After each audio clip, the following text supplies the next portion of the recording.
Good evening. I am Adrian Miller, the Executive Director of the Colorado Council of Churches, and thank you for joining us for this important webinar, What Christians Need to Know About Anti-Semitism. The Colorado Council of Churches is a coming together of 13 Christian denominations, representing over 800 churches across Colorado. Our motto there, as you see on the screen, is walking together in faith, working together for justice. And this is part two of a three-part series. We did a presentation on Christian nationalism last month. This month, we're going to talk about anti-Semitism, and next month we'll talk about Islamophobia.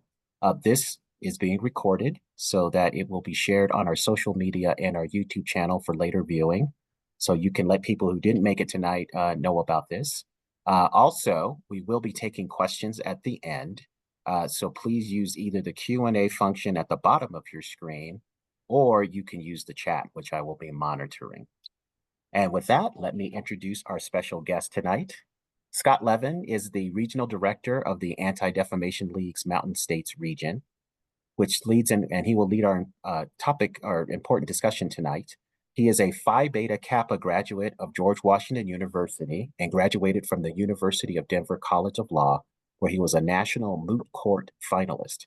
Prior to becoming part of the ADL's professional staff, he was a member of its board of directors and the recipient of its 2010 Torch of Liberty Award. Scott is a member of the City and County of Denver's Equity and Reconciliation Taskforce, and he has been the chair and or a member of several nonprofit boards, including the Metropolitan State University of Denver Foundation, the Rose Community Foundation, the Denver Jewish Day School, Jewish Colorado, Stepping Stones, and Congregation Emanuel. Scott is a frequent speaker and writer on civil rights issues. He has authored many articles, is regularly interviewed by local media, and has testified on numerous occasions before the Colorado legislature on issues pertaining to equality, diversity, inclusion, and educational opportunities for all. Welcome, Scott. The floor is yours, and thank you for joining us tonight in this space.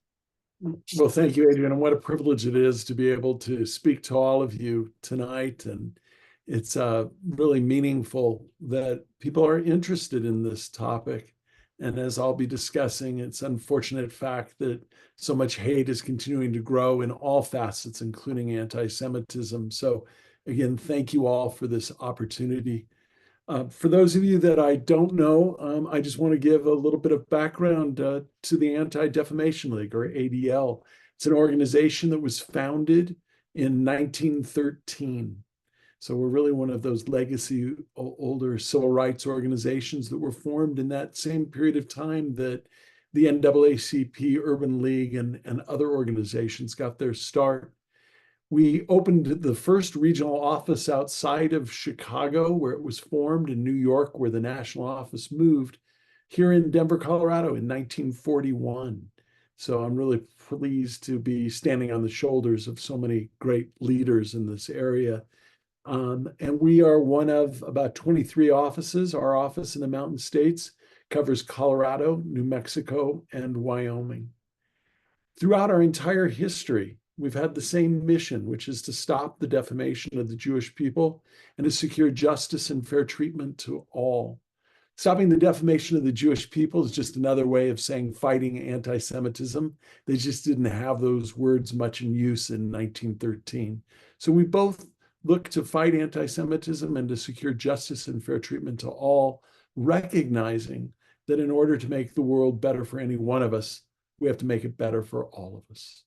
So the first thing I think that we should be talking about, what people, before we get to anti-Semitism itself, but is who are the Jewish people? And it surprises some people to learn that according to recent studies, 14 to 19% of Jews self-identify as Jews of color. Most people think of the Jewish people, at least in the United States, looking like me, what we call Ashkenazi Jews. Ashkenazi Jews meaning that my forebears came from the areas of Russia, Poland, Lithuania, the Eastern European existence. And so most of us that are Ashkenazi are white presenting, but there are also people that are of every different color and ethnicity that are also Jewish.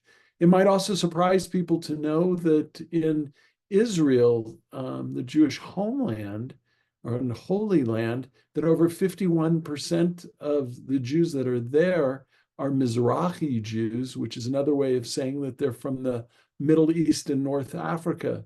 So as opposed to presenting as a white person as I do, they present as Arabic as their Muslim brothers and sisters do. So it's very, very diverse. And I think the other important thing to take recognition of is that I don't think people should be thinking of us as being defined by the hatred against us as Jews. I speak too often about that Jew hatred, but there are very positive aspects to my religion that I'm proud to be a member of. As most of you would know, it's a religion that traces its roots to more than 3,000 years ago. It's one of the first monotheistic religions. The Zoroasters also are monotheistic, but I don't think there are anybody that's much older than us that have that belief in just one God as being central to their religious belief. Of course, we're people of the book, meaning the what Christians would call the Old Testament, what we would call the Torah, as being people of the book, as distinguished from perhaps like the early Christians, the Catholics in particular. All Jews were charged with reading the Bible. It wasn't limited to just the clergy that could do so, and that had certain obvious implications to it. As people of the book, we also recognize then the Ten Commandments that I think are so important to so many of the Abrahamic traditions, including Christianity. And we believe that Jews have a covenantal relationship with God. That covenant makes us what some people would interpret as the chosen people, but I think it's also important for Christians to understand that chosen doesn't mean some sort of better relationship with God or more self-importance. It's really a light unto the nations kind of relationship, meaning that we have a duty to act in a way as models and as for others. And as such, it isn't that we are entitled to any special treatment. Quite the opposite. We have, with every dudent, the burden and the responsibility of acting in ways that are appropriate. We believe very much that all people, no matter their race, no matter their religion, their sexual orientation, their sexual identity, or any of the other differences that people have, we're still all what we would call in Hebrew B'Tselem Elohim, meaning that we're created in God's image and all worthy people as a result.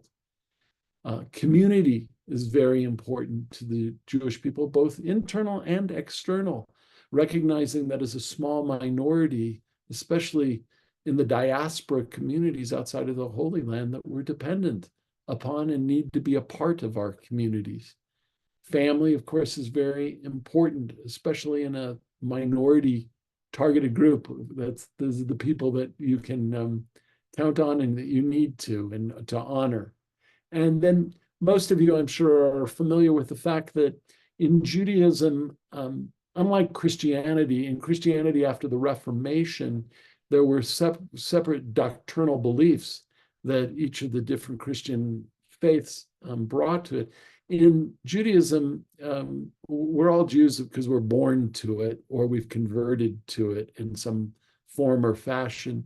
There are three primary branches of Judaism. There are the Orthodox, which are more fundamental in their observance and belief structure.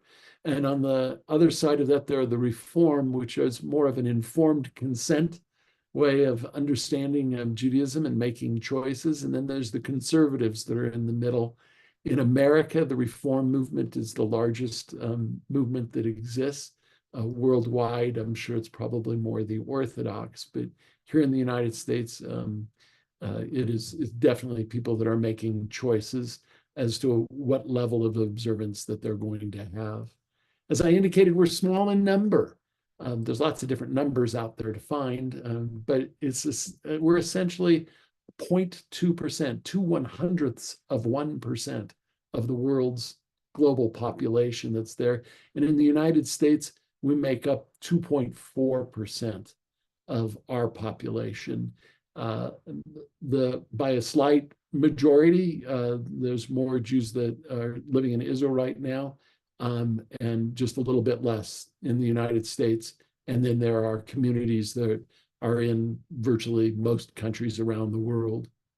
So big question is how to define anti-Semitism if we're going to do that. And there's any number of definitions for it. This is one that comes from the International Holocaust Remembrance Association. And what it talks about is that anti-Semitism is a perception of Jews.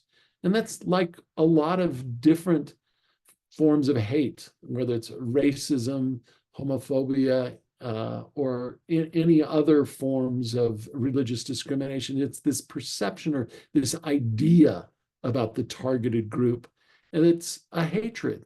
And so sometimes you'll hear people talk about anti-Semitism in its most crass terms as being just Jew hatred.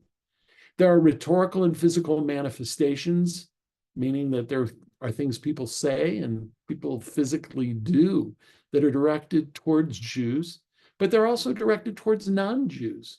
So if you think about that, sometimes you might pick a trope or one of the big lies about Jews. Maybe one of them that people will use is that Jews are frugal or cheap. And so sometimes people use horrible phrases like Jew them down. It's not directed at a particular Jew, but it's used against non-Jewish people sometimes. And the same is true oftentimes that we find about some other terrible stereotypes about other races, that they might be lazy or they might be something else that is looked at as in a negative way, and people will not use it against the person of that race, but they'll use it to non-members of the race to try and describe them. And that happens with anti-Semitism too. And it can be against, as it says, individuals and property, including institutions and religious facilities. So anti-Semitism might be directed against me as a Jew, but it also might be the swastika that's put on the Denver Jewish Day School or on a synagogue that's out there. But essentially, as I said at the beginning, it's hatred towards Jews. It's similar to other forms of bigotry and oppression, as many of you are familiar with Dr. Kimberly Crenshaw's work on intersectionality and the overlapping and connected social systems that we have.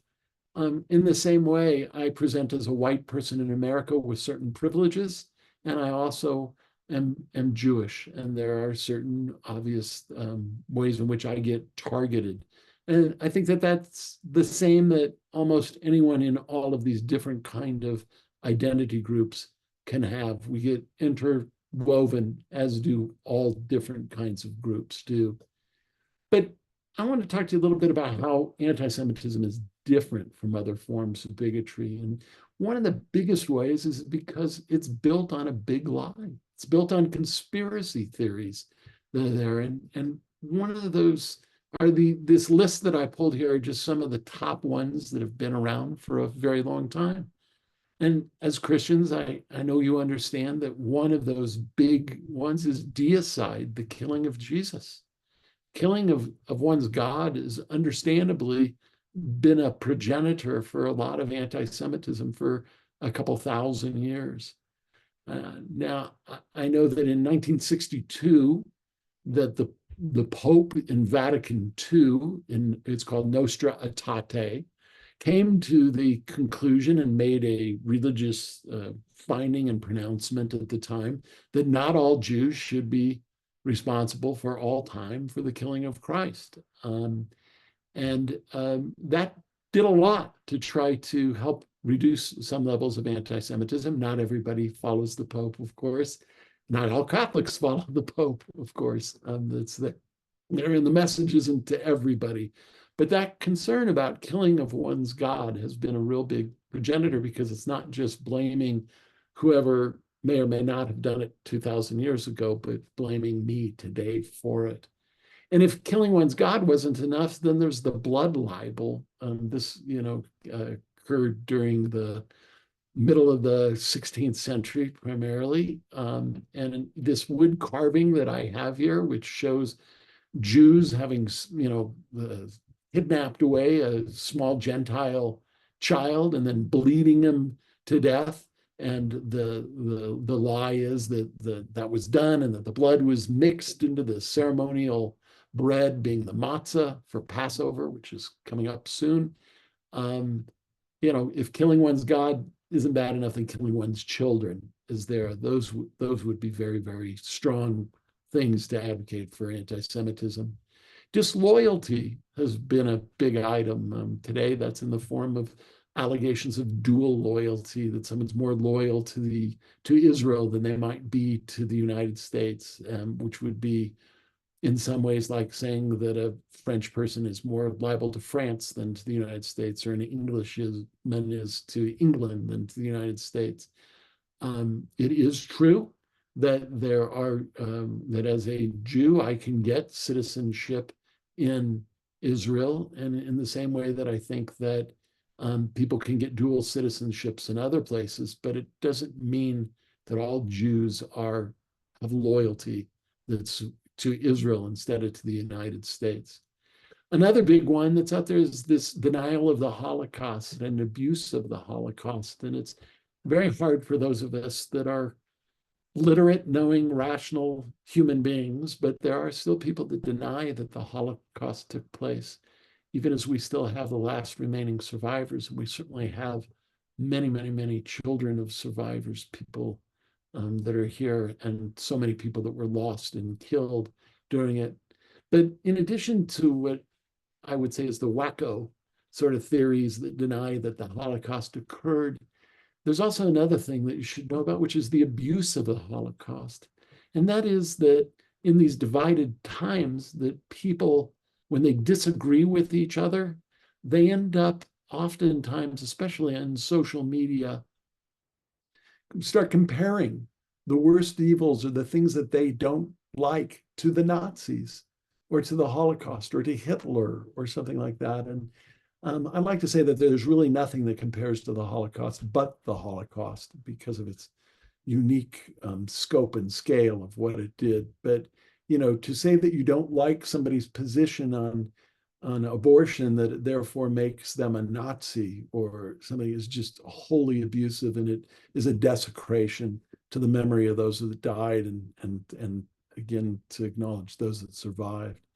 Another big one that comes up is power and control. This is an old meme or cartoon that was from World War I, with the Jews as an octopus with their tentacles in every part of the world. And you may not be able to see it on your screen, but above the head of the octopus is the Star of David, to sort of make the point that, this small 2.4% of our country is controlling everything. And then the final one, which I talked about, is greed. And this meme that's here of the sort of dirty Jew with the big nose and the beard and rubbing hands together is such a popular meme. You can find it on stickers around the Denver metropolitan area, let alone on social media and other places, that it's progented. It's being used in so many different ways, some of which I'll talk about shortly. In addition to these conspiracy theories, though, there's a certain irrationality to anti-Semitism, because Jews have really reflected whatever is not in favor in a society at a given time. So either we're too liberal or too conservative, we're too pushy, or we're too passive, we're too cheap, we're too spendthrift, we're pacifists or warmongers. It really doesn't matter. In the same way that it doesn't matter that my grandfather came to this country without 2 nickels and being chased out by the czars, pogroms of the time, the mass killings of Jews that were taking place in Eastern Europe. It didn't matter whether you're a poor Jew or if you're somebody that has some measure of affluence or influence. It's irrational. It doesn't really have to be logical, the way anti-Semitism works. It's also adaptive. So I don't know if many of you are familiar with the Daily Stormer. It's the American Nazis, basically, their publication. It's based on Der Stürmer, which was the propagandist publication that the Nazis used. And they, like every newspaper, has a style guide, believe it or not. And in their style guide, as you can see, it's just whatever they print or they do, it just always has to be that the Jews are the problem, the beginning and the end of it, as it says. And it doesn't matter what the topic is, as they've even noted here, it can be from poverty to the rainforest.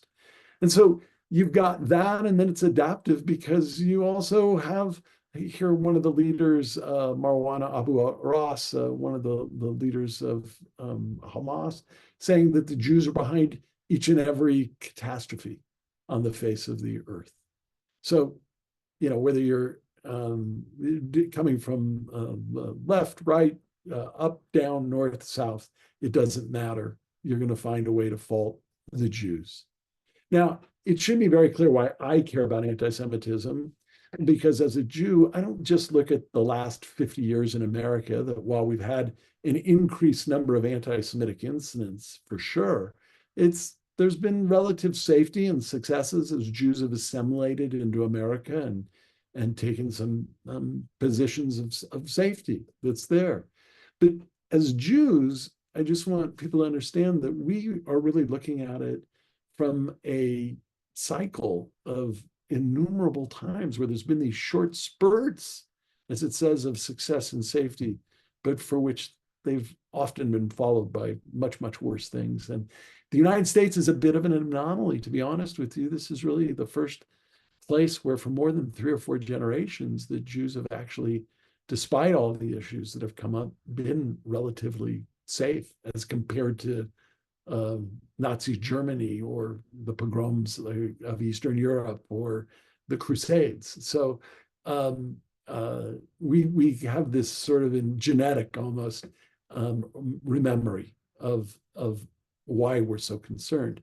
But I do think that everyone should care about anti-Semitism. And these are great quotes from everybody from Martin Luther King to the Deborah Lipstadt and the rapporteur on freedom of religion at the UN and the late Rabbi Lord Jonathan Sacks. And I think they're true in the fact that because Jews have been a cohesive group for more than 3,000 years, we can kind of track what's going on. And they truly, when we talk about anti-Semitic incidents, it's important to how that impacts Jews, but it's also the canary in the coal mine. And as Lord Jonathan Sacks says, the hate that begins with the Jews never ends with the Jews. And it's true, you can sort of track as a society reacts towards its Jews is how it treats its people of color, its LGBTQ, and so many other targets of hate that are out there. So just really quickly, and I think that for people of faith, some of these are going to be fairly easy for you, but just to show how old anti-Semitism is, behold, the people of the children of Israel are more numerous and stronger than we are. Get ready. Let us deal shrewdly with them, lest they increase and a war befall us, and they join our enemies and wage war against us and depart from the land. That, of course, was Pharaoh speaking to his advisors in the book of Exodus. And I love that I was able to find a Yul Brynner picture for the Pharaoh. But it shows that the anti-Semitism goes back to at least biblical days. It's also so many of the Jewish holidays, if you will, and stories that are there. We recently had Purim, again, a story of trying to destroy the Jewish people. That's post-biblical, but it's still part of that era. But a lot of this, again, starts in medieval Christian anti-Semitism. Of course, when Constantine in 313 adopted Christianity as the official religion, and Jews refused to accept Jesus, that became a threat to the Roman rulers and to Christianity. And so by the time of this happening, before the end of that 4th century, Jews are prohibited from holding government positions. They're prevented from appearing as witnesses against Christians in court, from holding certain other jobs and traveling on certain different roads, those kinds of things, because they were treated as the other. And this institutional discrimination, I think, really took hold, and really some of those things continued on then for the next couple thousand years. Again, I don't want to go through all of this. You can read this yourself, but this is a statement about setting fire to synagogues and putting a flail, an axe, a hoe, a spade in the hands of young, strong Jews and Jewesses to prevent them from doing certain occupations and stuff. And this, of course, was the writing of Martin Luther. And I point this out not because anything against the Lutheran religion. In fact, it's sort of rejected all of these later anti-Semitic writings. But the reason why it's important to me is to think about what's happening at this point in time, because I'm sure Martin Luther is just reflecting what's going on in the world around him. But this is the time of Reformation, when men and women are we're about to go to the Enlightenment. The minds are opening up to different ways of thinking and study and worship and all of these things. And this is the kind of stuff that's being said. There's another one. The Jews are carrying out with steadfast purpose, creating wars and revolutions. And you can read on, but it's really talking about where the Jews are trying to rule over the world again, this power and control. This comes from the introduction to the Protocols of the Elders of Zion.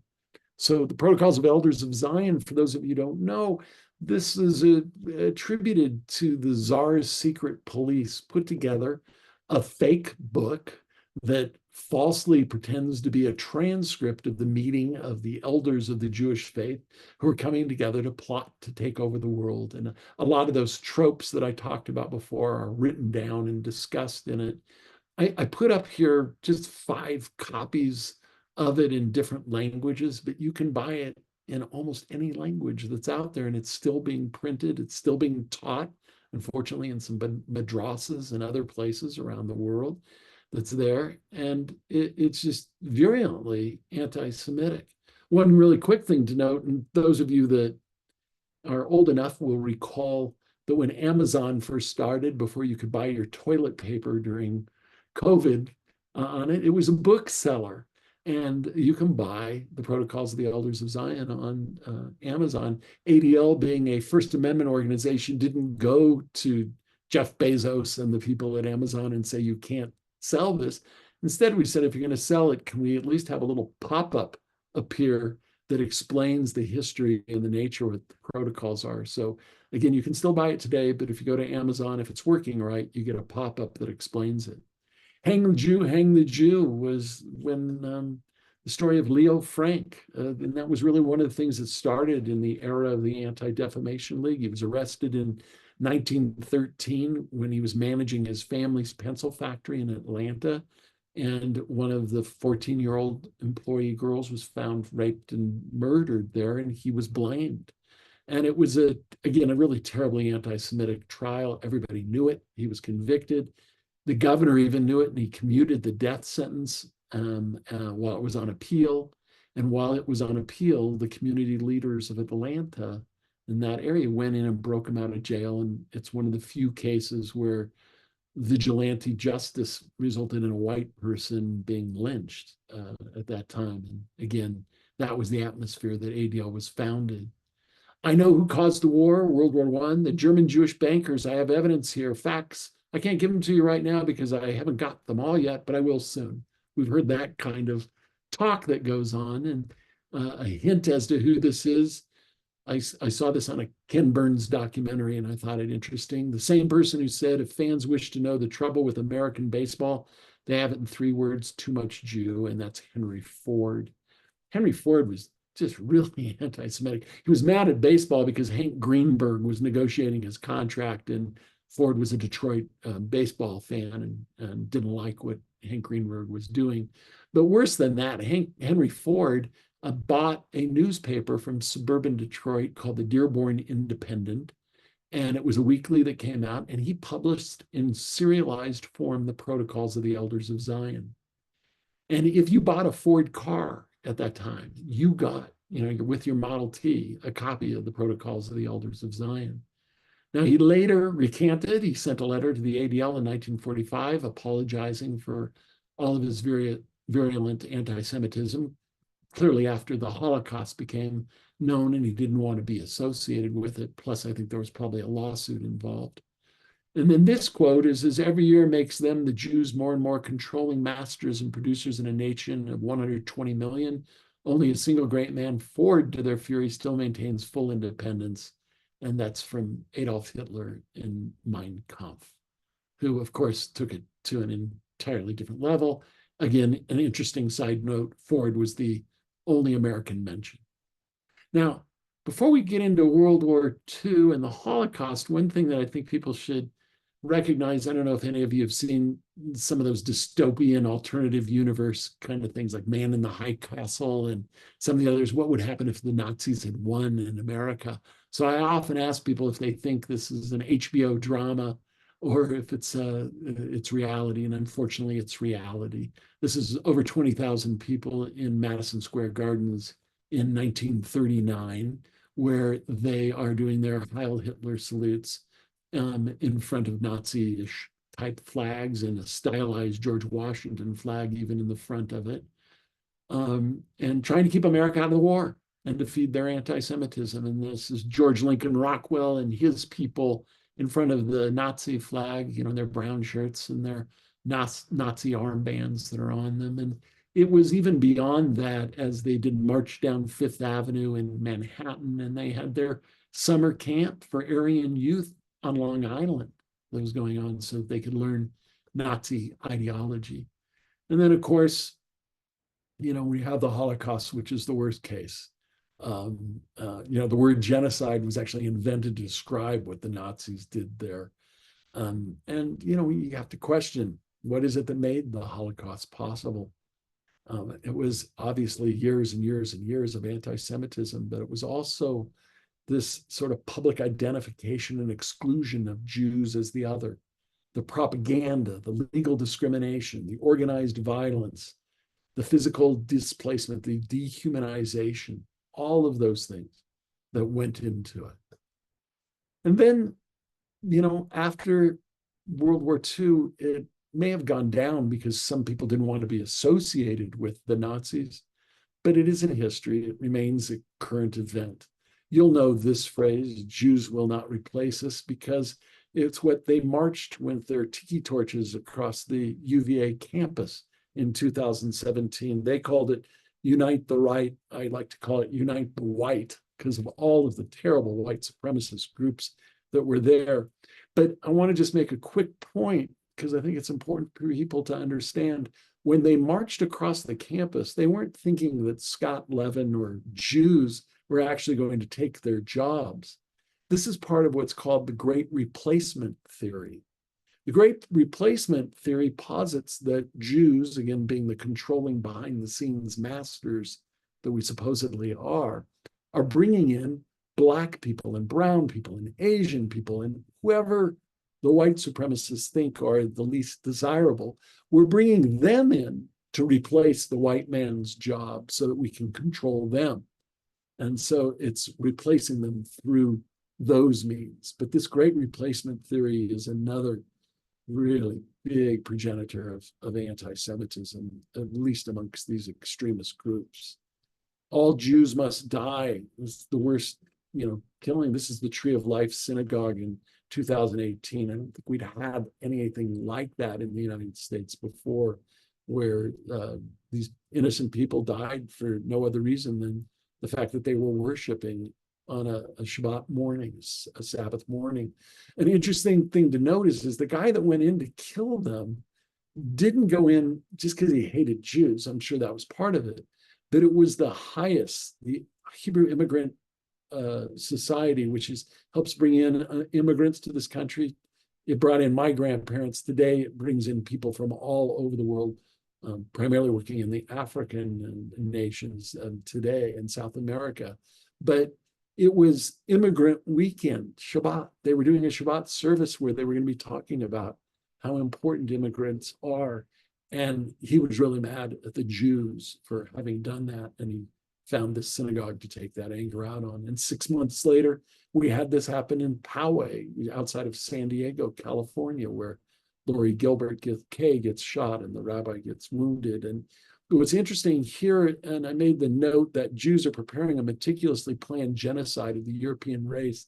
That was what John Ernst, the killer, wrote in his manifesto. And of course, they all have manifestos now. The guy that did Tree of Life did it. The guy that does Poway does it. The guy that did Christchurch did it in the attack on the mosque that's down there. They're all talking to each other, all using the same and similar kind of language.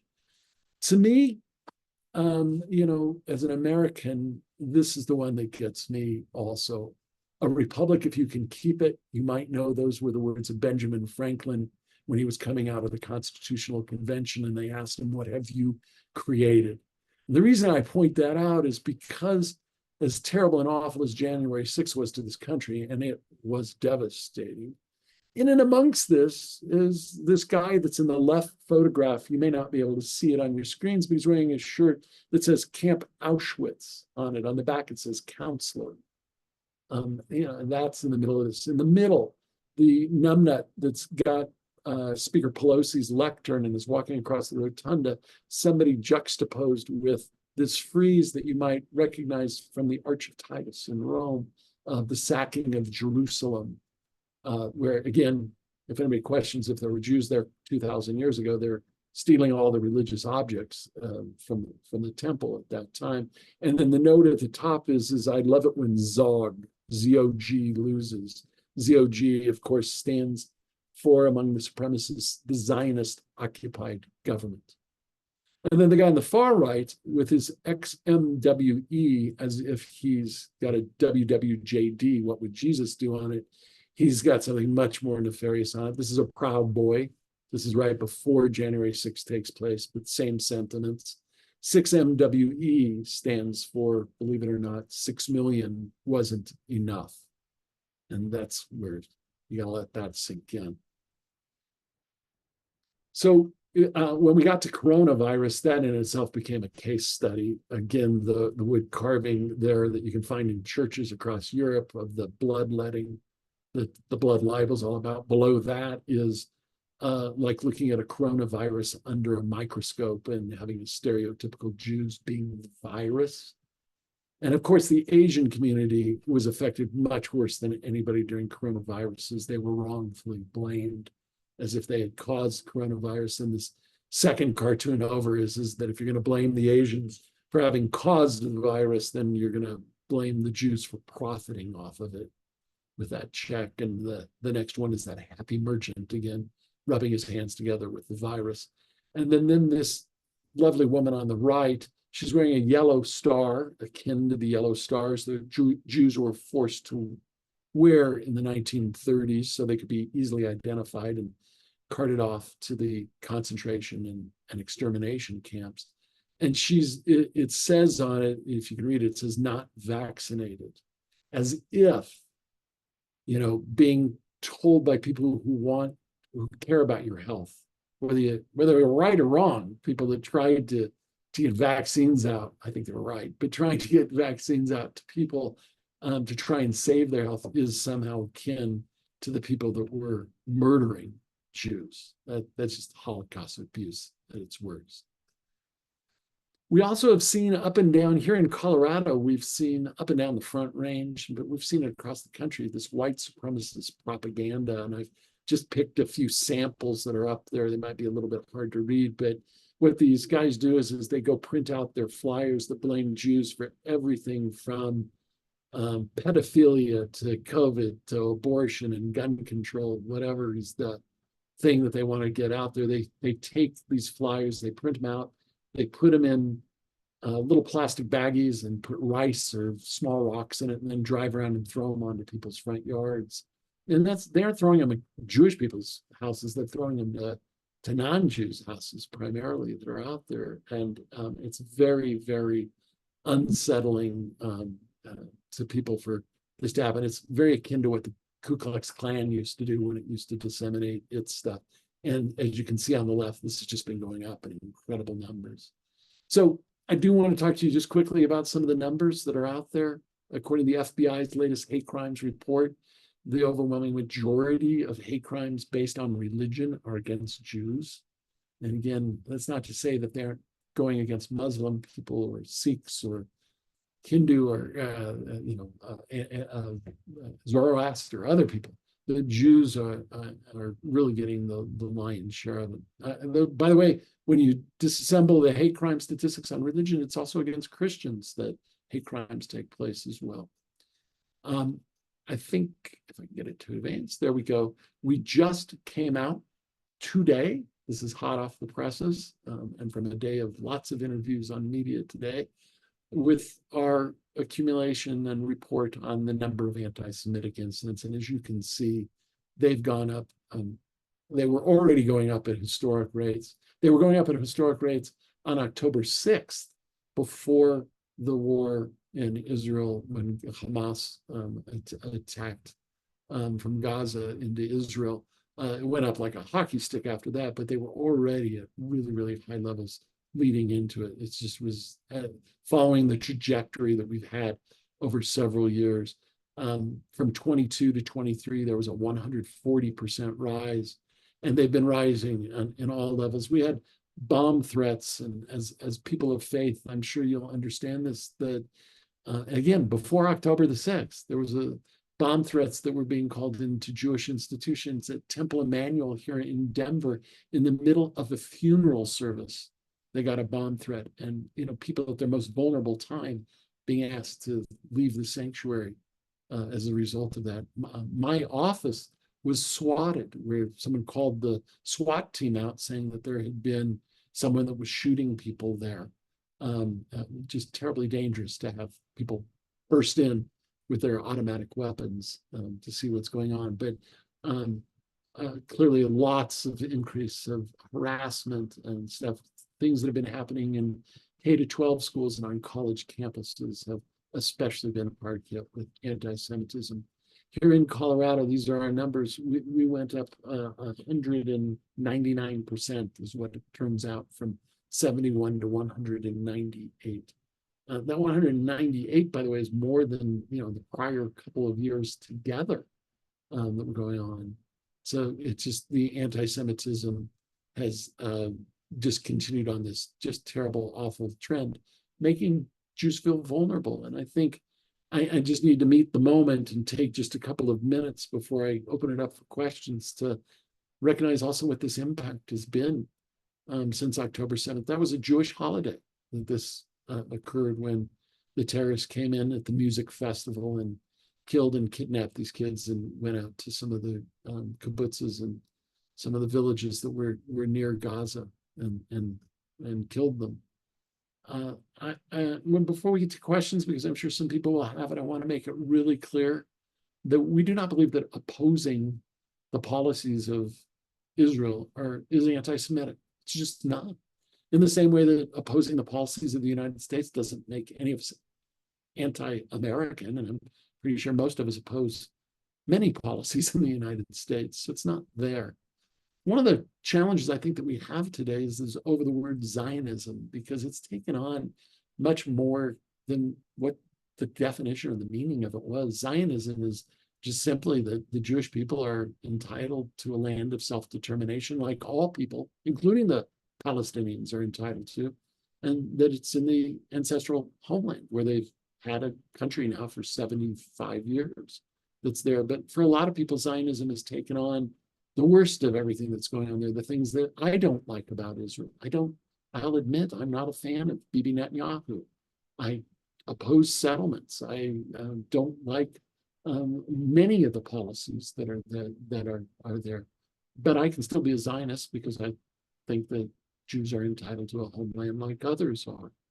I just really quickly, and again, I can cover any of this in questions that we have, but it's hard also the concept of Zionism as colonialism, because colonialism would actually typically mean that you have a motherland somewhere that you're a colony of, and the Jews don't have anywhere. They've been kicked out of every place that they were before. It's certainly not a colony of the United States, and it's not a colony of any of the European countries that are there. I like to say, but it takes a very long historic view, that it's an act of decolonization, because the Jews were there, as I pointed out, from the Arch of Titus in before times, and they've been returned there. One of the hard parts that we have right now is really this glorification of the terrorism that that's taking place. And it's also a little bit hard to understand and some of these kind of issues, knowing Hamas's belief that it's made for some strange alignments. I'll just leave it at that for now. I'm going to skip through just really quickly, just to point out that after October 7th, there was just, as you would envision, a dramatic rise in the amount of anti-Semitism, very hard, especially for Jewish students. According to our surveys, that are going on since then, Jewish students have felt physically unsafe, mentally, emotionally unsafe, and worse, they've really been wanting to hide even their identity that's there, which I don't think anybody should have to hide their identity. And for me, where this crosses clearly into anti-Semitism isn't people that want to advocate for the Palestinian cause. That's not anti-Semitism. But when you blame Jews in America and you take your fight to people just because they're Jewish, so that you go to a synagogue and you put graffiti or a Jewish business or a Jewish home and you attack them because they're Jews, that I think we've had to deal with Jewish performers from Matisyahu to Jerry Seinfeld that people have attacked simply because they become the focal point for their anti-Israel belief. And this glorification of terrorism, it's one thing to stand with Palestine, it's another to stand with Palestine and put the parasailer that's coming in, that was what was the symbol of the people that went to that music festival and killed those kids. And then we get on the far right. I can't read Arabic. I don't even know if that's real Arabic on the top right that's there. But to combine somebody with a Heil Hitler salute, and the Arabic is obviously not right, or the people no more wars for Israel. These are white supremacists who have no more love for Muslim people than they do Jewish people. They just don't like Jews more, I guess. Here in Colorado, these are some things that happened even before October 7th. On the left at Hanukkah time, some girl put on her whiteboard, as the kids have outside their dorms, Happy Hanukkah, and if you want to come in to help light the menorah, come on in. And somebody writes on the left, burn all Jews. Or people that tear down and rip down mezuzahs, the religious symbols that are on the doorposts of Jews. At the University of Denver, somebody went and hung pork products on a Jewish kid's dormitory room, that kind of stuff. And then we have it in, it's another kid that got beat up. This is in middle school, where they're drawing swastikas on each other's arms, these school-based things. So we do a lot of incident response work. People contact us and we try to provide them with resources and empower them to act. We have relationships with law enforcement. Our No Place for Hate program is a really big anti-bias, anti-bullying program throughout Colorado. And skipping through this, we do a lot of work with a lot of different organizations in coalition with them. Things that you can do is to learn more about anti-Semitism. I'm not going to read through this entire thing, but among other things, it's important to learn what these dog whistles are and the things that are making Jews feel vulnerable at this point in time. And one of the big things that I ask people to always do is to understand, in all forms of bias, it's not about your intent, it's about what the impact is. And people need to think about that as well. But if I were to summarize it, it's what Elie Wiesel said about, being an ally, that you have to speak out for others, that neutrality doesn't help the oppressed, it only helps the oppressor. And that we all need to know that the opposite of love is not hate, it's indifference. So again, I want to leave a little time for some questions, but if people are interested in some resources that are out there, lots of things these days that have been written in this topic. And I'm also always available to anybody, just an easy phone call, coffee, or lunch away. So I'm going to stop sharing and open it up and if I can figure out how, I don't want to leave the webinar. Yes, we don't want you to leave. I think it Thank you stopped so sharing, much. right, Adrian? Yeah. Yeah. Thank you. Thank you so much, Scott. I learned a lot. So thank you for walking us through that. I do want to take questions. And while we are waiting for people to put their questions either in the Q&A function or the chat, I do have some of my own.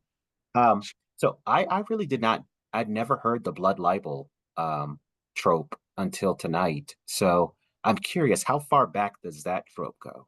Yeah, it's primarily in the 1500s that that was taking place. And, during these Middle Ages, there were lots of sort of conspiracy theories about Jews at the time. It was thought that Jews, during the plagues were living when others weren't. So they must have been in alignment with the devil.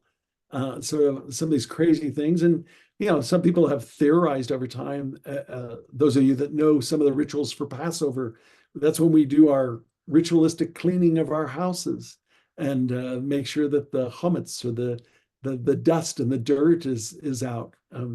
Jewish people were ritually required hygiene and bathing and some of those things that were probably not widely practiced during the Middle Ages. So I think all of those have gotten lumped together. And this blood libel, today it manifests, like I said, with COVID, that's there. It manifests about Jews poisoning the wells that are going on. Some of those things have some of that same kind of ties to it.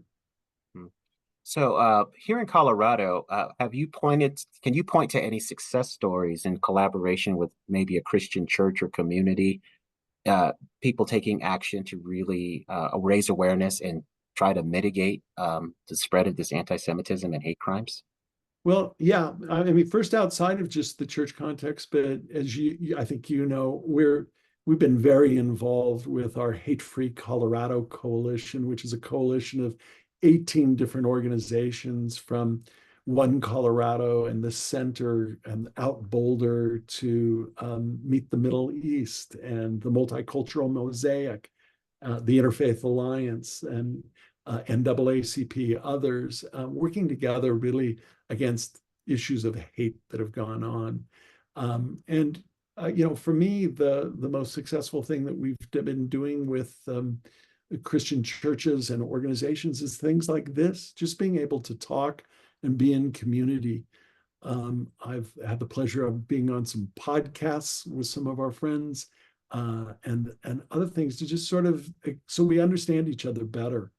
And for me, I think part of what I've found in my 13 and a half years of being at the ADL, which I find hard to believe at this point, that is the best thing we can really do is make connections with one another and understand each other. It's why I bring up, and I'm not afraid to talk about what's going on today in Israel and stuff, because I think the only way that we can do this is to understand each other. Probably can't reach total agreement or resolution, certainly not over a webinar form, but maybe sometimes sitting down over coffee that we can actually understand each other and hear each other's stories, which I think is the important thing. Yeah. So I think about my own experience with racism and how it keeps getting replicated and passed on in younger generations. Are you seeing a generational breakdown here? Does it seem to um, be more virulent with older populations? I'm just curious. Yeah, I unfortunately I think that we're seeing it really at all ages right now, and they're being fed by different things. I think certainly at older populations there are some of those old tropes that are still around, and some of the terrible, language that, quite frankly, that we used around race and religion and other things that some older people have. But I would say that among the younger people too, they're exposed to a level of hate on social media right now that we didn't have. I talked about earlier that white supremacist propaganda. Mainly the common thread is the anti-Semitism, but they're equal opportunity offenders to a lot of people. But there's just a lot more of it that's anti-Semitism, and it makes me think back when the Ku Klux Klan used to do it. They were limited by how much money they had to buy the blue ink, in the old mimeograph machine, and how many stamps they could afford to put on their no return address envelopes that they sent out. Today, you just push a button on your printer and you can have 1,000 flyers, but more than that, you just enter it on your computer and hit enter, and it goes out to hundreds of thousands, if not millions of people that are Mhm. there. So it makes it very difficult. Mhm. Wow. I was really struck by that, and I want to make sure I got this right. Did you say the second office of ADL was opened up in Denver? The second one Um, outside? Yeah, the first regional office outside of where it was founded and where it in Chicago and where it moved to New York. So our whole regional structure tracks back, I'm told, to 1941 in Denver, Colorado. And it was really, I think the thought being is we were in the middle of America and there really weren't a lot of people to help. There was a lot, as you and I both know, as people who love history that's here. There's not all good history in Colorado with members of the Ku Klux Klan, with Right. people that had to be, Mayor Stapleton to be the mayor. You had to be part of the Ku Klux Klan, the whole Lincoln Hills experience, all of those kinds of things that are going on at that time. And I think that was part of the Jewish experience too. And so being able to have somebody that was an advocate was just a real blessing, I think, to the people at that time. Yeah, people are really surprised by the Klan's influence in Colorado. And just a personal story, I graduated high school in 1987 from Smoky Hill High School, and within a decade, somebody who went to my school was like a high level leader in the Klan. Yeah. So it's just always with us. And we have hotels that didn't allow people. We had subdivisions that used terrible words to say that no blacks or Jews or immigrants were allowed, or dogs. It always had or dogs, as if we were all there. So yeah, you don't have to be south of the Mason-Dixon line to have seen that kind of racism that went on, and you certainly didn't have to be in some of these other places. One of the things that I would note with the anti-Semitic incidents that we have, Colorado's the 13th out of 50 states in terms of the anti-Semitic incidents. I think that it's understandable why there's more of it in the East Coast or the West Coast or Florida or Chicago. There's just more Jewish people that are there than we have here in Colorado. But again, it's just such a small percentage of people that it's such a large target. Yeah. Well, I do not see any questions in our Q&A or the chat, so I am going to ask one more question because I always like to end on a positive note. What are your hopes, short term and long term?